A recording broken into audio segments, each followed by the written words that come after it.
일본 자동차 업체가 엄청난 위기에 직면하고 있어 놀라움을 주고 있습니다. 12월 30일 산케이 신문은 일본 자동차 업체가 40에서 50% 감산에 돌입할 것이라는 보도를 내보냈습니다. 토요타와 혼다, 닛산 등이 1월 이후 대폭 감산에 들어간다는 것입니다. 감산의 직접적인 원인은 지난 10월 24일 미야자키 현의 한 부품 공장에서 화재가 났었기 때문입니다. 해당 공장에서 생산하던 것은 미끄럼 방지와 핸들 조작을 돕는 차량용 반도체로 알려지고 있습니다. 화재는 진화됐지만 현장 검증이 현재까지 진행되고 있어 생산은 엄두를 못 내고 있는 상황입니다. 토요타 등은 급하게 대체 부품을 알아봤지만 구할 수가 없었다고 말했습니다. 일본 제조업에서 자동차 산업이 30%를 차지하고 있기에 난리가 난 것입니다.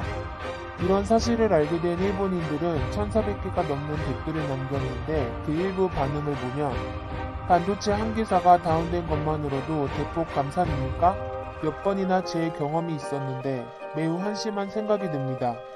이런 것이 보도가 잘 되지 않는 것이 신기할 정도입니다. 다른 분야에도 이런 현상이 나타나고 있습니다. 토요타의 적시 생산 시스템은 자신은 왕으로, 부품 공급자는 노예로 삼는 악마의 시스템이다. 대다수가 일본 기업들은 위기의식이 전혀 없다며 한탄하고 있습니다. 일본은 2011년 동일본 대지진 때도 재고 부족에 큰 피해를 입었던 적이 있습니다. 반면 한국 자동차 부품 수입업체들은 2~3개월치 재고가 있어 큰 피해를 면한 바 있습니다. 당시 한국차 업체들은 큰 깨달음을 얻었고 타일본화도 가속화시켰습니다. 차 부품 수입액 중 일본산이 차지하는 비중은 2009년 34%대에서 작년 18%까지 낮아졌습니다. 국내 자동차 생산 금액 전체를 놓고 보면 일본산 수입 금액이 2%가 채 안 되는 수준입니다. 게다가 2019년 일본이 수출 규제를 단행하자 한국은 더욱 빠르게 움직였습니다. 300여 곳에 달하는 주요 공급선을 긴급 점검하며 일본산 부품 사용 여부를 확인했습니다.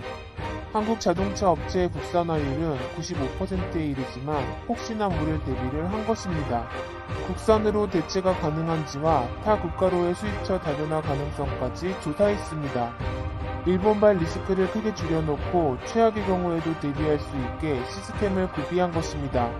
반면 일본은 공급선을 다변화해놓지 않아 조그만 사건에도 문제가 터지고 있습니다.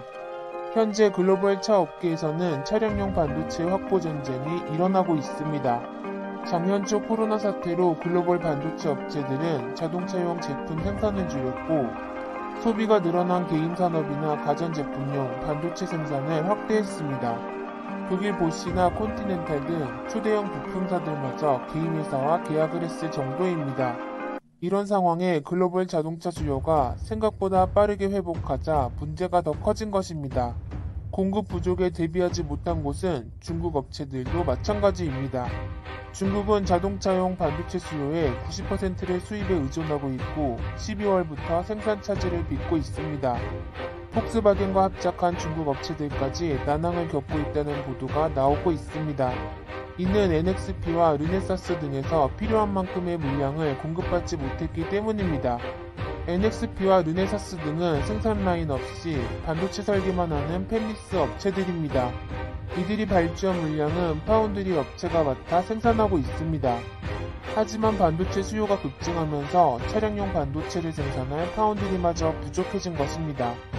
이에 아우디, GM, 포드 등도 같은 이유로 생산 조절에 들어간 상태입니다.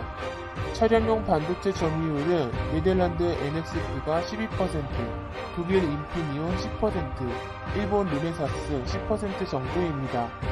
그런데 놀라운 것은 한국 업체에서는 피해를 봤다는 보도가 전혀 나오지 않고 있다는 것입니다. 오히려 현대차가 미국에서 8년 만에 가장 높은 점유율을 달성했다는 보도가 나오고 있습니다.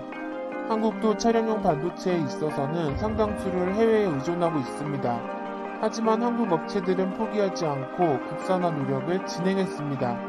삼성전자는 2018년 차량용 반도체 엑시노스 오토를 선보였고 테슬라와 아우디에도 공급한 바 있습니다.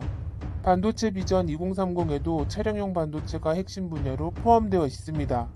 삼성은 시스템 반도체 생태계 강화를 위해 국내 중소 팹리스 업체들과 상생 협력을 진행하고 있습니다. 국내 팹리스 업체는 삼성전자가 구축한 플랫폼으로 차량용 반도체 칩을 설계한 결과 기존 대비 약 30% 설계 기간을 단축했다고 놀라워했습니다. 차량용 반도체 부족은 삼성 파운드리 공정에도 큰 호재가 될 것이라는 분석입니다.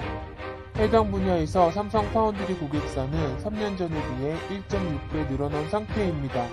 삼성은 반도체 젠장 부품을 만들기 위해 5나노 기반 파운드리 플랫폼 도입까지 준비하고 있습니다. 즉 국내 업체가 설계를 하면 삼성전자가 반도체를 만드는 시스템을 구축하는 것입니다. 이재용 부회장도 각종 회의 때 차량용 반도체 분야를 꼼꼼히 물어본다는 후문입니다. 게다가 삼성은 전장 사업팀장을 5년 만에 교체하면서 승부수를 띄웠습니다. 2017년 9조 원을 투입해 미국 전장 전문기업 하만을 인수했던 주역을 선택한 것입니다. 작년 7월 이재용 부회장과 정의성 부회장이 만남을 가진 것도 이 때문입니다. 12월부터는 현대차 그룹의 움직임도 빨라지고 있습니다. 현대모비스가 현대오토론을 1332억 원에 인수하기로 하면서 차량용 반도체 육성에 매진하겠다는 뜻을 밝힌 것입니다. 현대오토론은 차량 지역에 특화된 반도체를 납품하던 회사였습니다. 향후 전기차와 자율주행차의 등장으로 차량용 반도체 수요는 더욱 빨라질 수 있습니다. 차량 내 탑재하는 전자제어 장치가 한 대당 100개 이상으로 급증하고 있기 때문입니다. 차량용 반도체 시장은 2020년 400억 달러에서 2026년 670억 달러로 성장할 전망입니다. 이런 상황은 반도체 수요까지 촉발시켜 12월에도 한국 전체 수출이 12%나 증가했습니다. 과연 2021년도 한국과 일본의 미래는 어떻게 달라질까요?